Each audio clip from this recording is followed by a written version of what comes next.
चलो electromeric effect, हम्म। देखो हमने वहां पर क्या डिस्कस कर लिया था, इंडक्टिव। देखो दो टाइप के इफेक्ट होते हैं, एक टेम्पररी एक परमानेंट, है ना। जो भी सारे इंडक्टिव, मेसोमेरिक और हाइपर कॉन्जुगेशन तीनों इफेक्ट्स हैं, वो तीनों के तीनों क्या है, permanent. Permanent. Now we are talking about electromeric effect which is actually a temporary effect. Temporary effect का मतलब क्या है, जैसे सपोज करो CH2 डबल बॉन्ड CH2। हम्म। अब एक इलेक्ट्रोफाइल आता है। सबसे पहली बात तो मेरे को बताओ, इलेक्ट्रोफाइल क्या होता है, इलेक्ट्रोफाइल का मतलब समझ में आता आई थिंक इलेक्ट्रॉन लविंग होता है। है। इलेक्ट्रॉन लविंग कौन सी चीज होगी, जो पॉजिटिव चार्ज होगी या नेगेटिव चार्ज होगी, पॉजिटिव। पॉजिटिव। तो अब जैसे ही ये E प्लस आ रहा है CH2 डबल बॉन्ड CH2 के पास, मतलब ये इलेक्ट्रॉन डेफिशिएंट हम्म। है। तो CH2 डबल बॉन्ड CH2 में क्या है, तुम्हारे को पता है यहाँ पे पाई बॉन्ड है। पाई हम्म। बॉन्ड जो है इजीली ब्रेक किया जा सकता है, राइट। एक सिग्मा हम्म। बॉन्ड एक पाई बॉन्ड है।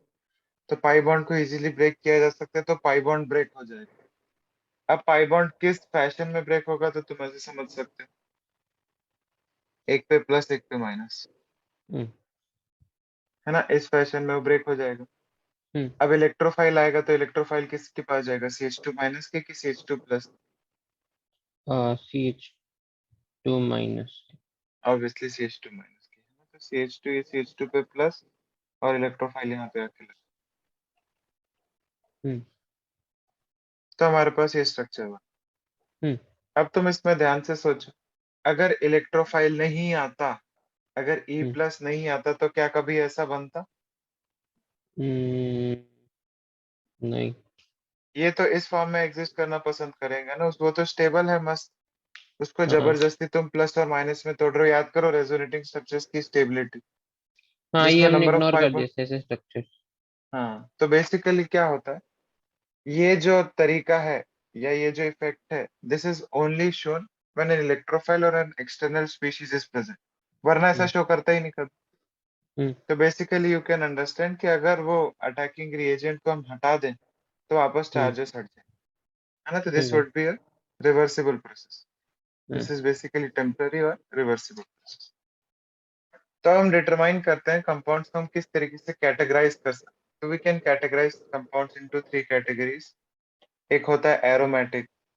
What is hmm. Aromatic, compounds which have aroma, है ना, which have specific scent. Smell, hmm. हाँ सेंट, उन्हें एरोमेटिक बोलते हैं।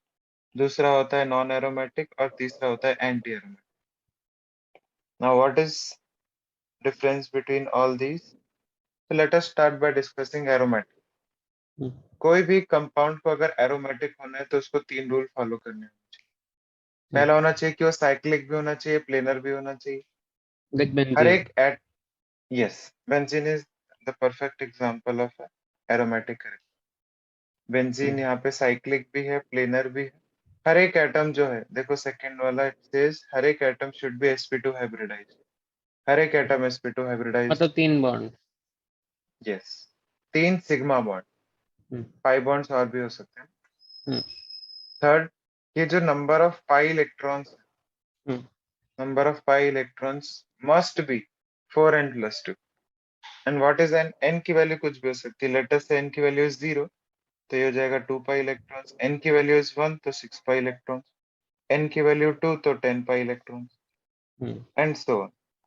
तो अगर किसी में ऐसा होगा, तो it would be a aromatic substance, है ना। बेसिकली ये जो साइक्लिक और प्लेनर कहना चाह रहा है ना, ये वो बेसिकली कहना चाह रहा है कि कॉन्जुगेशन होना चाहिए, right. It should be planar, it should be cyclic, and every atom should be sp2 hybridized. ठीक है।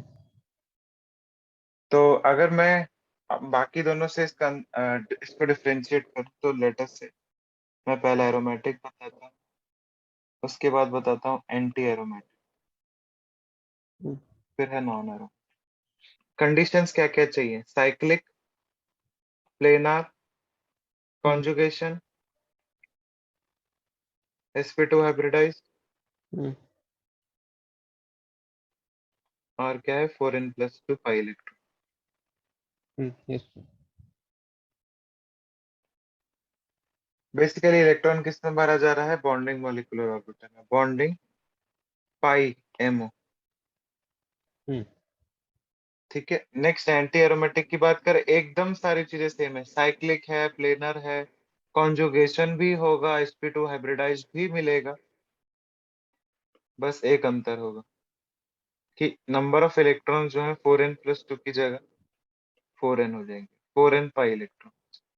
हम्म an electron would be filled in anti bonding molecular orbital। हम्म ठीक है, पाई एंटी बॉन्डिंग मॉलिक्यूलर। तो अगर नॉन बॉन्डिंग की बात करें, वो साइक्लिक भी हो सकता है, ए साइक्लिक भी हो सकता है, वी डोंट केयर। हम्म वो प्लेनर भी हो सकता है, वो नॉन प्लेनर भी हो सकता है, again we don't care. Hmm conjugation में होना जरूरी नहीं है, hmm conjugation is not necessary. Hmm sp2 भी हो सकता है, sp3 एटम्स भी हो सकते हैं, कुछ भी हो सकता है। हम्म और फाइनली अगर बात करूं तो इसमें we don't care about the number of pi electrons. हमें इसको कोई हम्म, टेंशन लेने की जरूरत नहीं है, any number of electrons will do. अच्छा। तो अगर मैं पूछूं सबसे ज्यादा स्टेबल कौन सा है तीनों में से, तो तुम क्या कहोगे? Aromatic. Aromatic is the most stable, then फिर non aromatic. Non aromatic, and ultimately the answer would be anti aromatic. Anti aromatic सबसे कम स्टेबल। बोलो, ये बात क्लियर है? हाँ।